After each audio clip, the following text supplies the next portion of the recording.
जो बार बार आक्रमण कर रही है हम पे।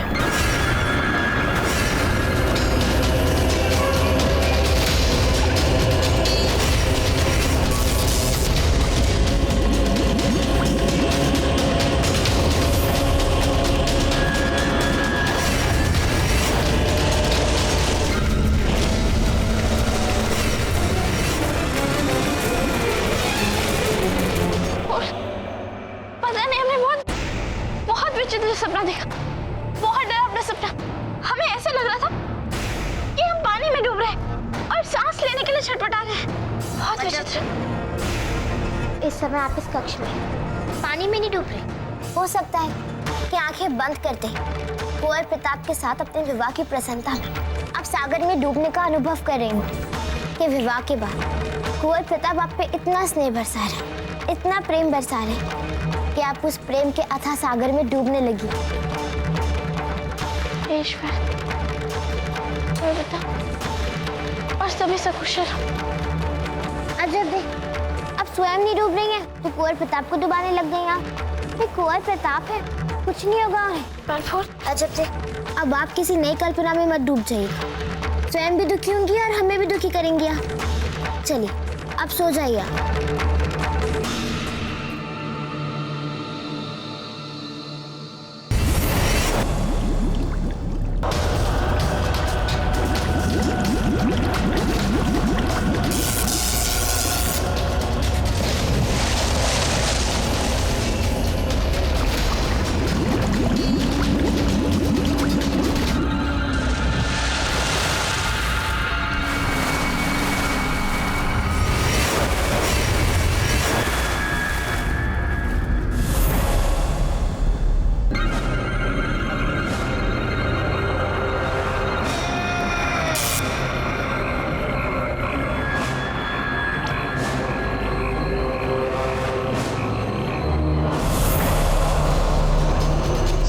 हथियार चलाने में बहुत माहिर हो। अच्छा बोलो, जब तुम्हारा दुश्मन खुद एक बताते हथियार हो और वो भी कोई साधारण नहीं, बिजली हो बिजली, क्या करोगे तब? बोलो।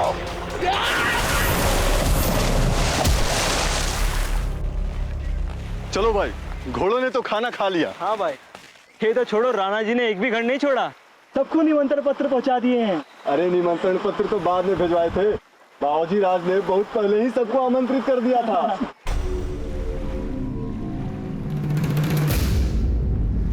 बाबूजी राज तुम्हारे गए थे, दिखाई नहीं दे रहे। अरे चिंता करने की कोई बात नहीं है, बाबूजी राज कहीं गहरे पानी में गोते लगा रहे होंगे। अरे मूर्ख, बाबूजी राज को अभी रुचि नहीं रही है जल कीड़ा पानी में तैरने की। मैं तो उनको गुरुकुल के दिनों से जानता हूँ। क्या? हाँ।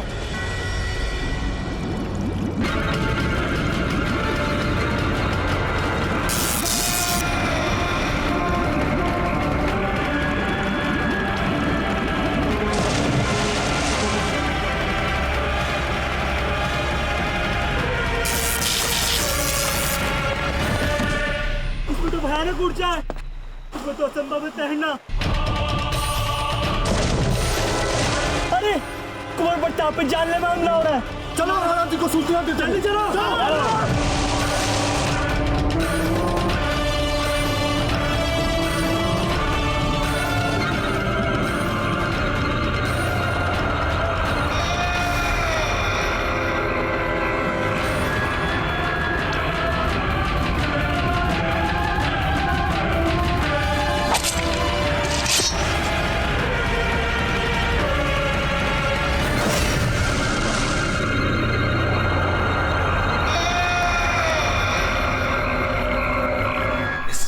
में तू मेरा कुछ नहीं बिगाड़ सकता प्रताप।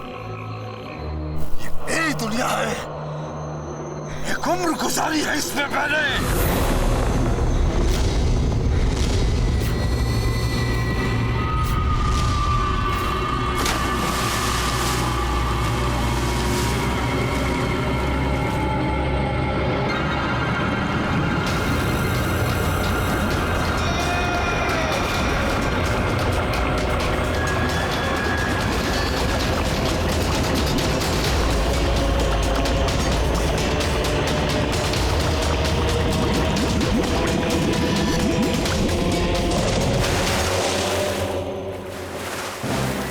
अर्थात पानी में मारना इससे कठिन है, यानी हमें इसको किसी प्रकार धरती पर लाना होगा। अब सबसे पहले तो हमें पानी से तुरंत बाहर निकलना चाहिए।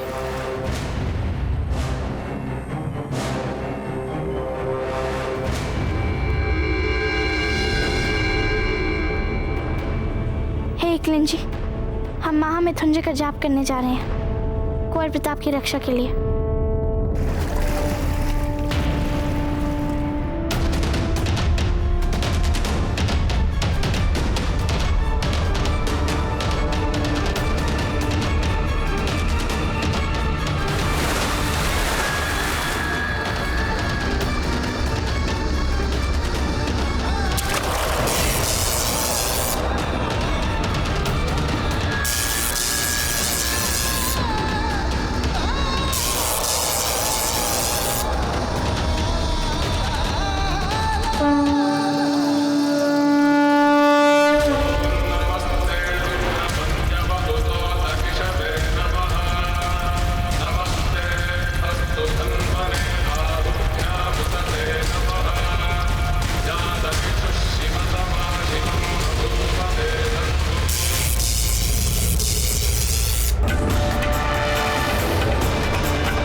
सुप्रभात।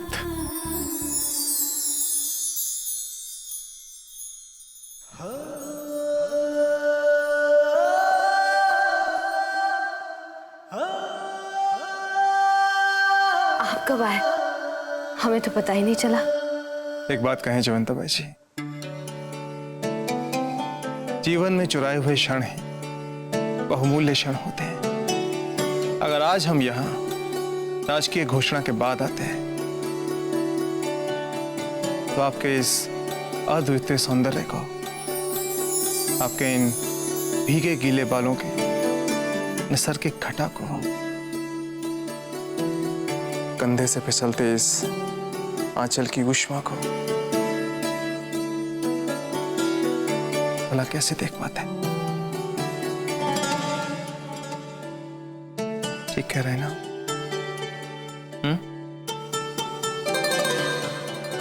कुछ अनुचित तो नहीं कहा हमने?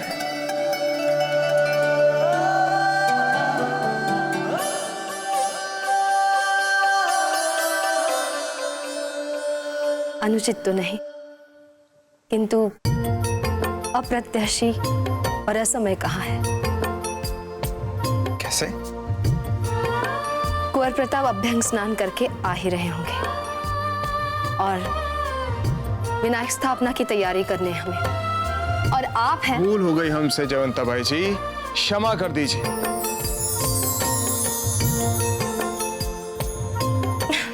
बताइए क्या आदेश है हमारे लिए? आप जो भी बोलेंगे उसे पूरा किया जाएगा। खम्मा घड़ी राणा जी। बोलिए। क्षमा कीजिए राणा जी, किंतु कुंवर प्रताप। कुंवर प्रताप? क्या हुआ कुंवर प्रताप को? कुंवर प्रताप जिस नदी में स्नान के लिए गए हैं उस नदी का सारा जल विद्युत प्रवाहमय हो गया है। कुंवर प्रताप अभी तक नदी से बाहर नहीं निकल पाए हैं।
पैदा ही यहाँ इस वक्त मरने के लिए हुआ था, मगर कसम पाक परवरदिगार की, तुझे मार कर ही मरूंगा।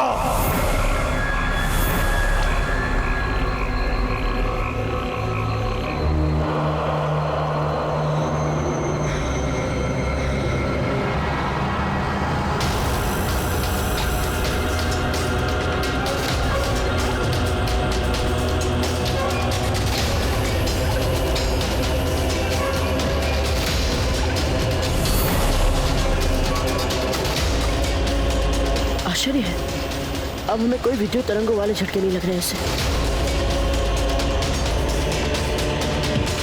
अच्छा, संभवतः शरीर पे लगी मिट्टी के कारण हम इसके विद्युत प्रभाव से बच रहे हैं।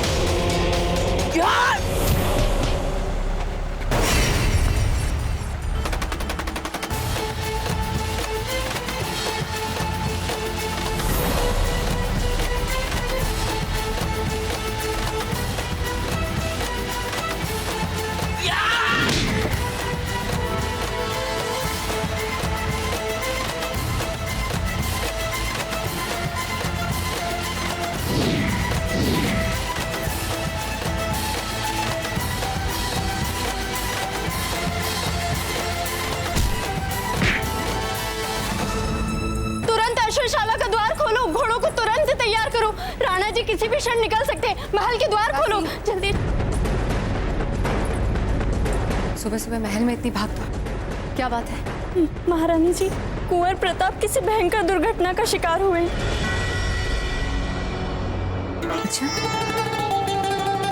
और क्या क्या हुआ बताइए, पूरी बात बताइए हमें।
बताइए तो सही चीज, आपको नहीं लगता कुंवर प्रताप अभिशप्त होते जा रहे हैं? ऊपर से उनका विवाह उनके लिए नए नए अभिशाप ला रहा है। अब आप ही बताइए, ऐसा हो सकता है कि कोई अपने अभ्यंग स्नान के लिए नदी में जाए और वहां दुर्घटनाग्रस्त हो जाए? ऐसा तो तभी हो सकता है ना जब ईश्वर भी ना चाहता हो कि कुंवर प्रताप का विवाह किसी अनुपयुक्त इंसान के साथ हो। बंद कीजिए अपना यह विषाक्त प्रलाप। अजब देश से अधिक उपयुक्त, अधिक समझदार और भला जीवन साथी हो ही नहीं सकता कुंवर प्रताप के लिए कोई। इसे अजब ते कुंवर प्रताप के लिए इतनी उपयुक्त है तो फिर आप ही बताइए ना जीजा कि लग्न की हल्दी लगने के बाद प्राण घटी संकट क्यों आ रहे कुंवर प्रताप पे? बताइए ना कि वो अपने अभ्यंग स्नान के लिए जब गए थे तो उनके साथ दुर्घटनाग्रस्त हुई। आप चाहती हैं कि इस समय कुंवर प्रताप के विरुद्ध जो भी षड्यंत्र चल रहे हैं उनको आपके बताए अनुसार हम अजबदे से जुड़े अपशगुनों का परिणाम मान लें, जबकि हम अच्छी तरह से जानते हैं ऐसा नहीं है। नहीं है ऐसा। सच तो ये है कि जो भी षड्यंत्र चल रहे हैं उन सब के पीछे आप हैं। चाहे वो अजबदे की कुंडली का बदलना हो या फिर तिलक की स्वर्ण तलवार का खो जाना हो। या फिर लगन की हल्दी का विषाक्त होना।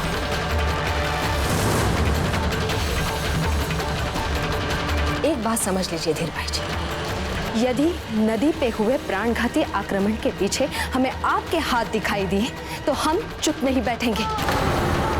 देख लीजिएगा, और ये मात्र चेतावनी नहीं है।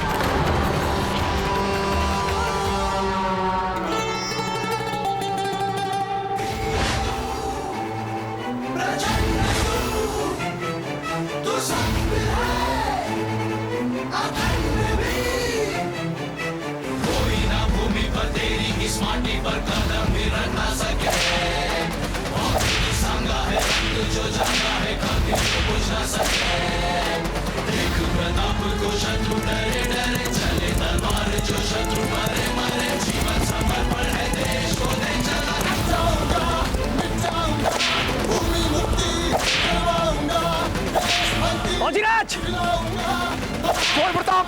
बाजीराज! आप सब वहीं रुक जाइए। इसके शरीर में भीषण विद्युत प्रवाह है, आप इससे नहीं लड़ पाएंगे। हम इससे इसलिए लड़ पा रहे हैं क्योंकि हमारे शरीर में मात्र भूमि की मिट्टी लगी।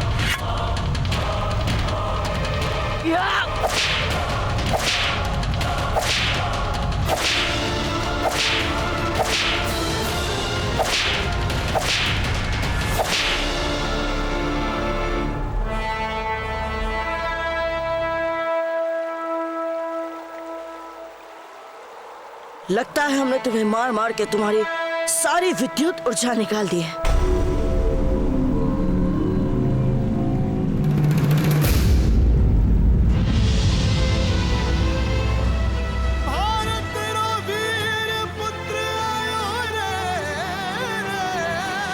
मात्र शिक्षा समाहित जीवन मेरे। आप ठीक तो है ना कुंवर प्रताप?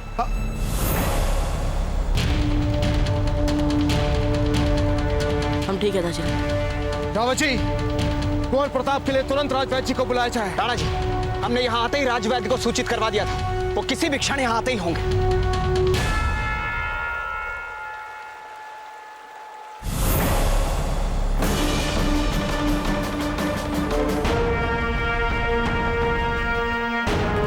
तो ये है वो गंदी नाली का सांप जो कब से कुंवर प्रताप को डसने के लिए बैठा था। रावत जी, इसे यंत्रणा कक्ष में ले जाइए और तपती हुई धूप में झुलसने के लिए छोड़ दीजिए। तभी अपने आप बताएगा कि इसको किसने भेजा था। जी राणा जी, ले जाओ उसे।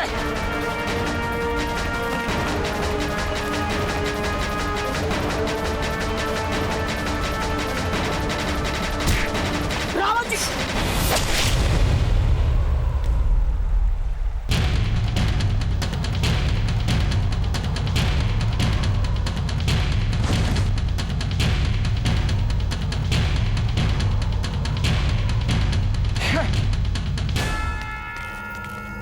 इसने जानबूझकर आपके ऊपर हमला किया कुंवर प्रताप, क्योंकि अच्छी तरह से जानता था कि जब ये आपके ऊपर आक्रमण करेगा तो आप इसे मार डालेंगे। और ये अपने भेजने वाले का नाम हमें नहीं बताना चाहता था। फिर तो हमें इसके व्यर्थ प्राण गंवाने का दुख हो रहा है, क्योंकि हम जानते थे इस दुष्ट को किसने भेजा था।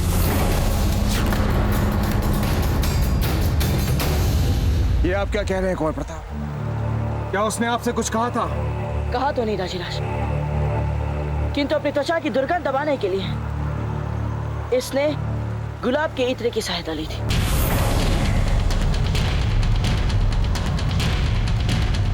गुलाब यानी कि मुगल। इसका अर्थ ये हुआ कि इसे मुगलों ने भेजा था। हाँ दाजीराज, इस हत्यारे को मुगलों ने ही भेजा था।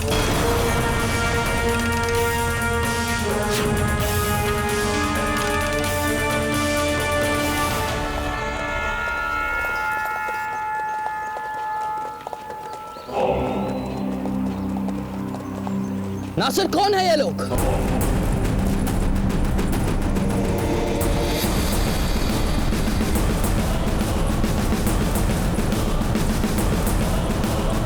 जो इस कदर बैलगाड़ियों और माल असबाबों के साथ हमारे रास्ते का रोड़ा बनने की जुर्रत कर रहे हैं। हुजूर, ये तिजारत दानों का काफिला है।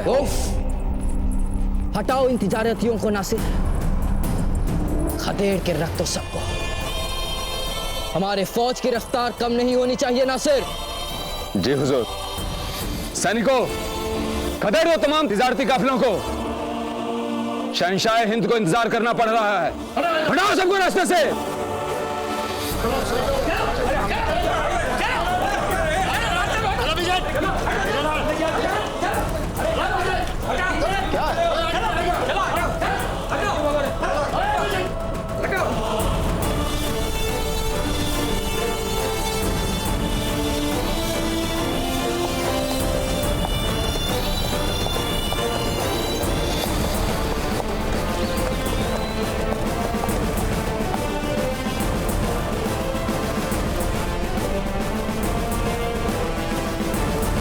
वो शॉल दो हमें।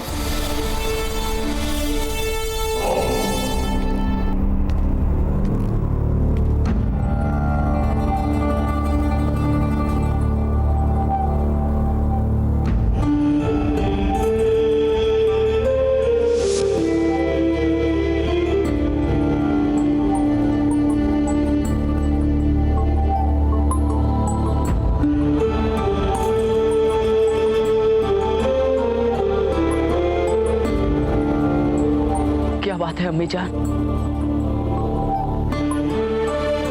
आपकी आंखों में आंसू। किस बात ने आपको इतनी तकलीफ पहुंचाई है?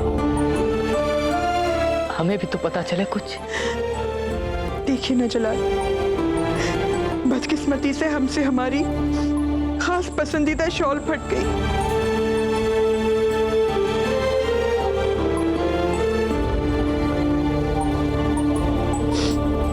शहंशाह जलालुद्दीन की अम्मी को एक शॉल के लिए रोना सेब नहीं देता।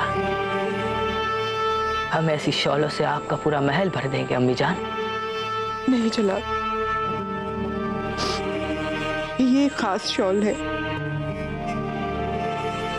ये पश्मीने की शॉल है। जानते हैं, जब आपके अब्बू कश्मीर से लौटे थे तब हमारे लिए बड़ी मोहब्बत से लाए थे वो। अब आपका तो वहां ज्यादा आना जाना होता नहीं, और यूं भी ऐसी दूसरी शॉल भले ही आ जाए, पर इस शॉल में वाबस्ता वे हसीन लम्हे वो तो किसी भी शॉल में नहीं होंगे ना जलाल। शहंशाह हुजूर, हमारी जान की अमान पाऊं, ये शॉल हम आपको नहीं दे सकते। ये शॉल ही नहीं, हमारा तमाम सामान पहले ही बिक चुका है। नासिर, समझा दो इसे। हमें ये शॉल चाहिए तो मतलब चाहिए। हुजूर, हमने कहा ना कि ये बिक चुका है, और वैसे भी इसके खरीदार कोई मामूली खरीदार नहीं है। और हुजूर, तिजारत के भी कुछ उसूल होते हैं। ठीक है, तो बताइए कौन है आपके इस माल का खरीदार? हमें यकीन है कि अगर उसे ये पता चलेगा कि हम शान मुगल सल्तनत जलालुद्दीन मोहम्मद अकबर इस शॉल को खरीदना चाहते हैं, तो वो भी इससे कोई मुखालफत नहीं करेगा, बल्कि खुश ही होगा। शहंशाह, मुझे बड़े अफसोस के साथ कहना पड़ रहा है कि हमारा खरीदार हरगिज ऐसा नहीं करेगा जैसा आप फरमा रहे हैं। और ये माल असबाब, जितना सामान है, ये सब कुंवर प्रताप के ब्याह के लिए जा रहा है।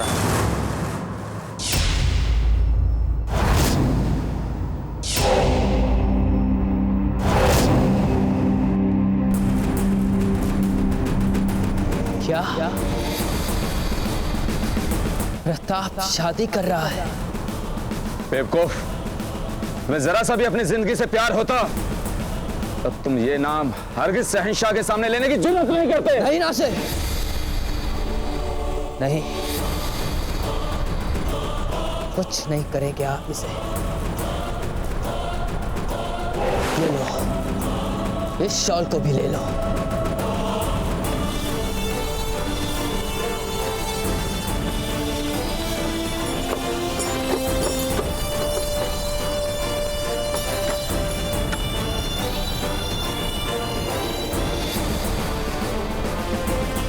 ऐसा छोटा दखल नहीं डालेंगे तुम्हारी शादी में प्रताप।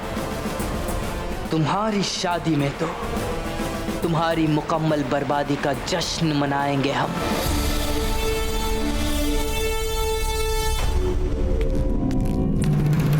कुंवर प्रताप सकुशल है ना? चिंता करने की कोई आवश्यकता नहीं है। कुंवर प्रताप राजवैद्य जी से प्राथमिक उपचार करवा के यहाँ कुछ ही देर में आते होंगे। क्या हम अभी मिलना चाहते हैं उनसे? चिंताबाई जी, प्रताप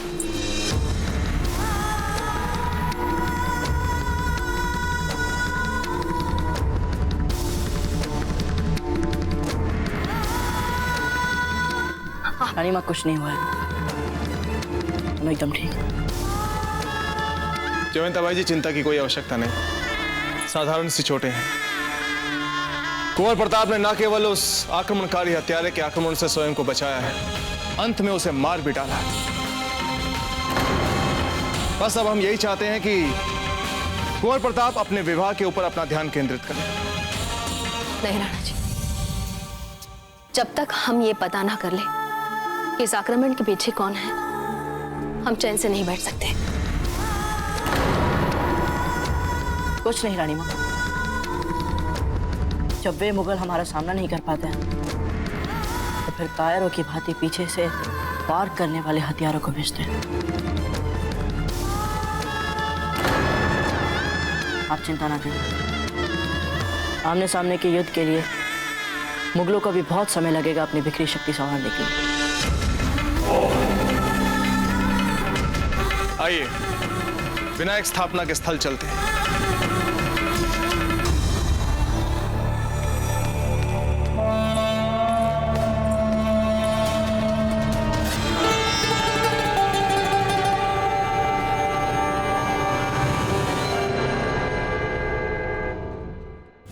बाजीराज,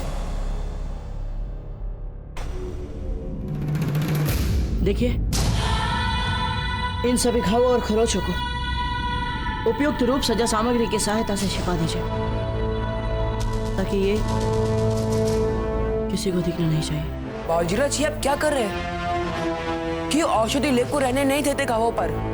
क्यों अकारणीय स्वयं को इतनी पीड़ा आप दे रहे बाजीराज? ताकि जब अजब दे हमें देखे तो उनके मन में पीड़ा ना हो। आप जानते हैं ना, यदि उन्होंने हमारे शरीर पर इतने घाव देख लिए तो कितनी अशांत हो जाएगी वे, कितनी दुखी हो जाएगी। वैसे हम जानते हैं कोई ना कोई ये समाचार तो उन तक पहुंचा ही देगा कि जो कुंवर प्रताप विनायक स्थापना पर आए हैं वे दिख चाहे जैसे भी रहे हो, किंतु आए हैं वे अपने टूटे फूटे अंगों के साथ।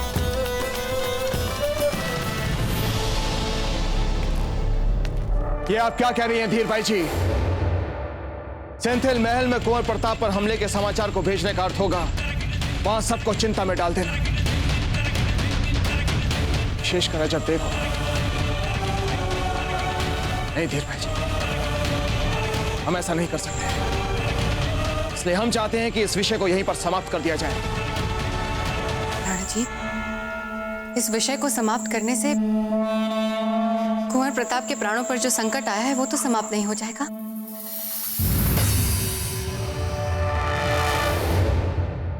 आप कहना क्या चाहते हैं? राणा जी, हत्यारे के मरने से एक और बार अपमान हुआ है अकबर का। आपको क्या लगता है इतनी सरलता से वो अपना अपमान भूल जाएगा? चोट खाए नागिन की भांति फिर से हमला करने आएगा कुंवर प्रताप पे। वो तो हमारा सौभाग्य है कि ये हमला विफल हो गया, पर क्या आप विश्वास पूर्वक कह सकते हैं कि दूसरा कोई हमला नहीं होगा कुंवर प्रताप? हमारे सुझाव से आपको राव मामलक जी को ये संदेशा भेज देना चाहिए ताकि वे और अतिरिक्त सतर्क रह सके।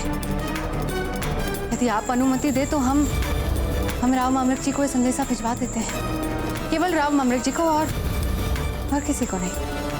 तो फिर ठीक है धीर भाई जी, आपको जो भी उचित लगे आप वही कीजिए, किंतु तुरंत।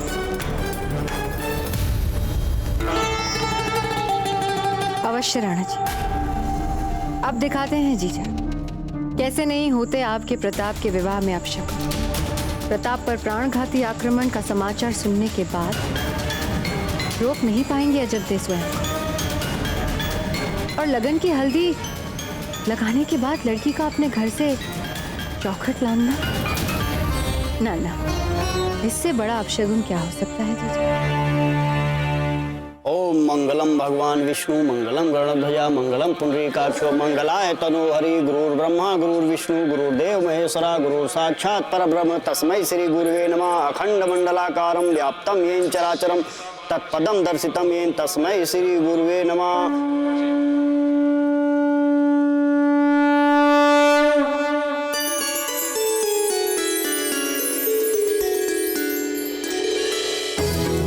वीर भाई जी, आप तो ऐसे देख रही हैं जैसे आपने पहले कभी देखा ही नहीं।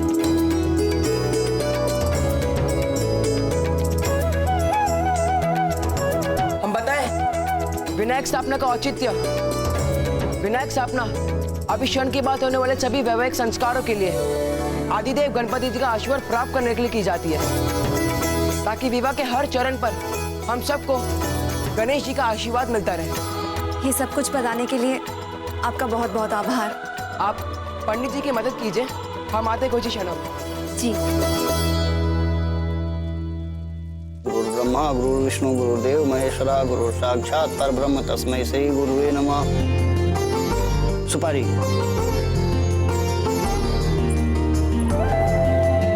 फिर भूल कर दिया आपने वीर भाई जी। क्या हुआ जीजा? किस हाथ से सुपारी दी आपने पंडित जी को? वो कौन से हाथ से? बाएं हाथ से? जी, बाएं हाथ से। बाएं हाथ से सुपारी देती है पंडित जी को और फिर मानती भी है कि बाएं हाथ से। दाएं हाथ से देते हैं।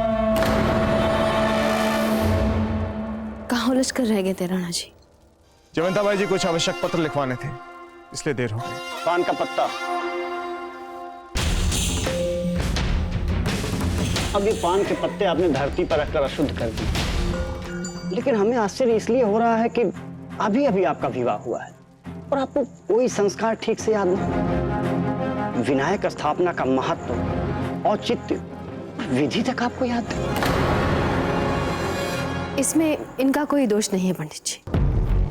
वो क्या है ना, इनका विवाह जल्दी जल्दी में हुआ था, इसलिए कई सारे संस्कार होने बाकी रह गए। आप बस इतना ध्यान दीजिए कि कुंवर प्रताप का विवाह विधि विधान से हो। वैसे विनायक स्थापना का मुहूर्त निकलता जा रहा है। कुंवर प्रताप कहाँ है? हम स्वयं लेकर आते हैं।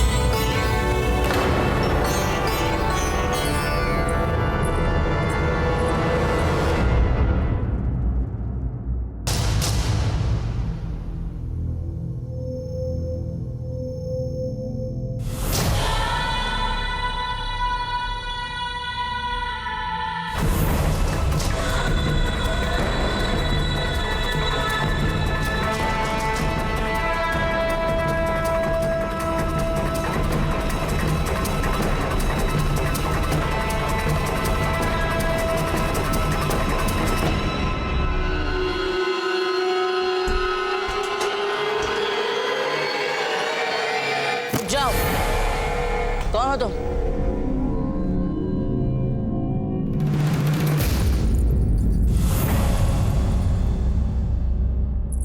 हमारा संदेश बिल्कुल सही था।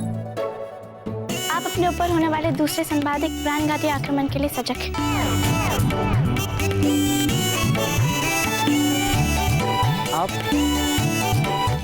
आप यहाँ क्या कर रही है सब? कुंवर प्रताप पर प्राणघाती हमला हुआ। क्या? ये एक गुप्त संदेश है, इसके बारे में किसी को भी पता नहीं लगना चाहिए।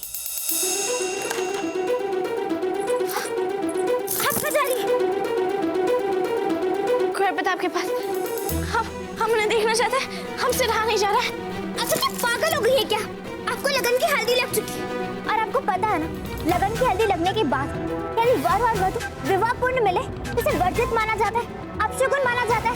पता है ना आपको ये बात? कल ही हंसा मासी जी ने बताई थी। जो माँ ने बोला था उसे भूल जाइए और जो आपने बोला था उसे याद करिए। क्या कहा था हमने? शगुन और अपशगुन कुछ नहीं होता है। अच्छा, ऐसा बोला था हमने। ठीक है, हम अपनी शर्त वापस लेते हैं। अच्छा, हम कोई ज्ञान या पंडित थोड़ी ना है। हमने बोला था, बोल दिया ना। हम कुंवर प्रताप को देखने जा रहे हैं, तो बस जा रहे हैं। बात यहीं पे समाप्त हो गई है। अजब दे, हम हंसा मासी जी को क्या उत्तर दें? सब लोग यदि आपके लिए पूछेंगे, हम क्या बताएंगे उन्हें? आप ही को सब संभालना होगा ना फूल। तो अजब क्या सखी है ना आप हमारे। आप जानते हैं कि हमारे बड़े लगन वाली हल्दी के नियमों को लेकर कितने दृढ़ हैं। और हम जानते हैं कुंवर प्रताप, किंतु हम एक बार आप अपनी आंखों से देखना चाहते हैं। वो तो ठीक है चाहता है कि तू हमारी रानी माँ, वे क्या सोचेंगे यदि उन्हें इस बात पर क्रोध आ गया तो? आप हमारी बात सुन रही हैं या नहीं? अरे ऐसे क्या देख रही हैं आप हमें? कुंवर प्रताप, हम यही देख रहे हैं कि कितनी चतुराई से आप अपना घाव छुपाने का प्रयास कर रहे हैं, ताकि हमें चिंता ना हो और ना ही दुख हो। कुछ नहीं है जदे, वो बस मामूली सी खरोचे हैं और कुछ नहीं। आपको अपने घाव हमसे छुपाने की आवश्यकता क्यों अनुभव हुई कुंवर प्रताप? क्या हम इतने निर्भर हैं? अरे निर्भर और आप असंभव। अरे जो लड़की अपनी लगन वाली हल्दी लगाने के बाद भी ससुराल आने का साहस कर सकती है, भला वो कुंवर प्रताप, खास परिहास छोड़ी और हमें अपने घाव दिखाई।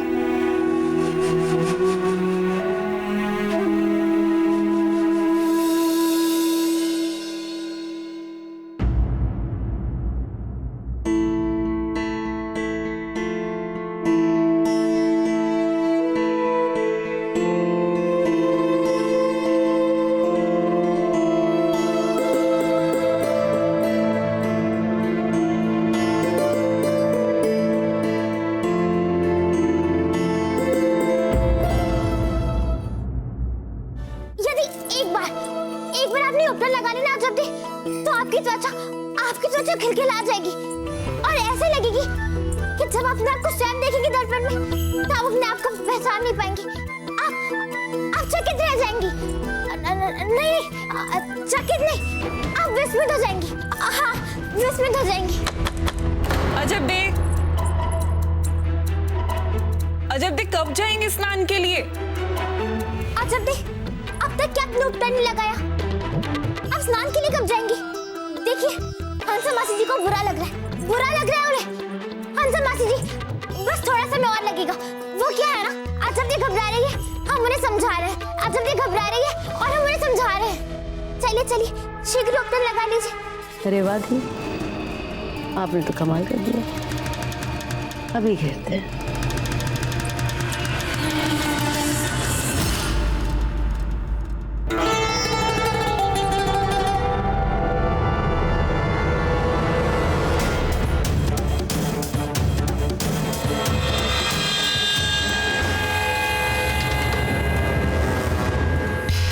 चलो देर से ही सही, किंतु हमारा एक तीर तो लक्ष्य पे लगा। फूल बहुत हो चुका।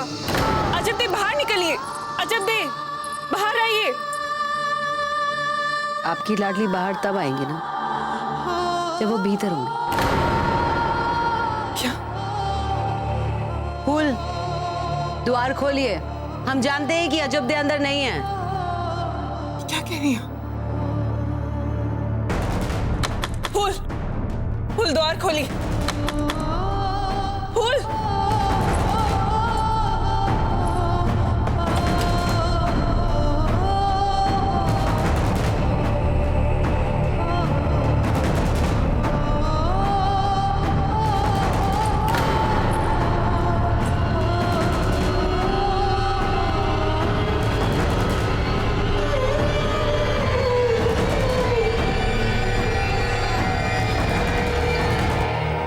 देख लिया आपको, हमारा मन शांत हो गया। हम चलते हैं। किंतु अजब दे, आप क्यों व्यर्थ में चिंता कर रही हैं? ये सारी चोटें साधारण हैं, ये ठीक हो जाएगी, बहुत शीघ्र ही ठीक हो जाएगी। आप इसके लिए चिंता ना करें। हम जानते हैं कि यदि हम आपसे कहेंगे तो आप हमारी बात का विश्वास नहीं करेंगे। स्वयं अपनी आंखों से देख लीजिए। हाँ, नहीं करते हम आपकी किसी भी बात पर विश्वास। दिखाइए सच।